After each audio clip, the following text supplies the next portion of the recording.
E quais são os sinais do TDAH na infância?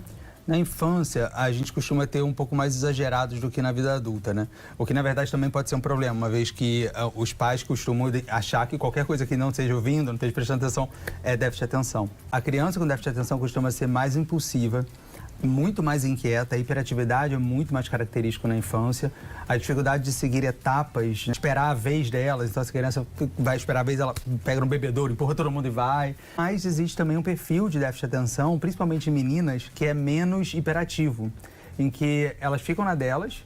É mais comum em mulher, embora as pesquisas sejam um pouco controversas nisso, mas costumam ser bem mais tranquilas, né, nesse sentido, mas na cabeça são absurdamente hiperativas.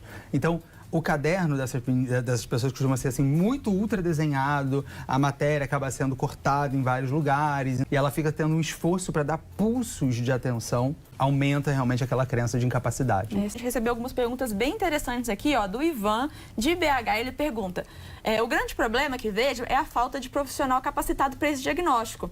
Por exemplo, é melhor procurar psicólogo ou psiquiatra? E aí também tem a ver com a pergunta da Tâmara de Contagem, que é qual profissional avalia e trata o TDAH? Excelentes perguntas, bem polêmicas.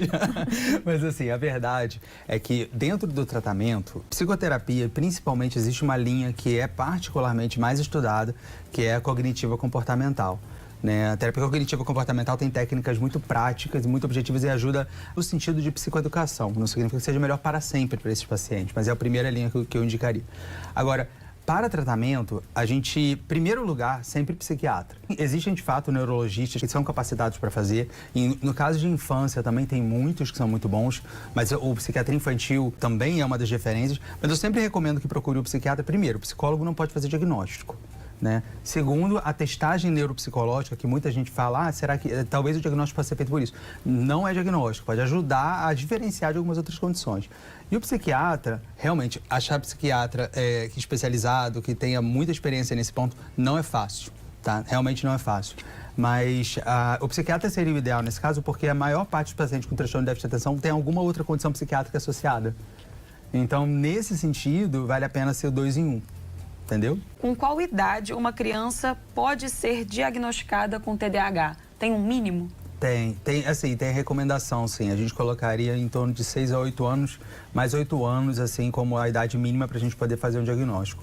Até porque, como a gente está falando que é uma condição de desenvolvimento cerebral, até ali, as funções executivas, que são, na verdade, o núcleo do transtorno de déficit de atenção, alteração, ali é muito pré-desenvolvida, ainda é uma coisa muito infantil, muito primitiva até essa idade.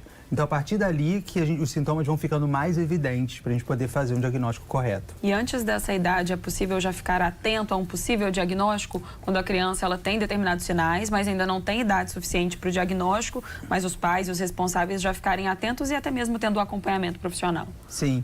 Na verdade, eu até digo que nas fases anteriores, em termos de criança que não escute, que seja muito mais impulsiva, né? Que seja muito agitada, ou se distancie um pouco das outras crianças, ou se destaque pelo nível de energia, que na verdade não é energia, é falta de controle, é possível a gente abrir os olhos em relação a isso, na verdade, acender sinal amarelo, mas eu vou dizer que ainda mais importante é a gente excluir outros diagnósticos que possam estar alterando essa criança.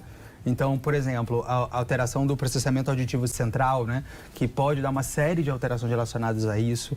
A gente pode ter, no caso da infância e adolescência, também um quadro social importante que a gente não possa não estar olhando. No caso da escola, pode ver se existe alguma coisa fora da escola que está acontecendo, entre outras condições, né, que também podem dar sintomas de uma criança que não necessariamente seja transtorno.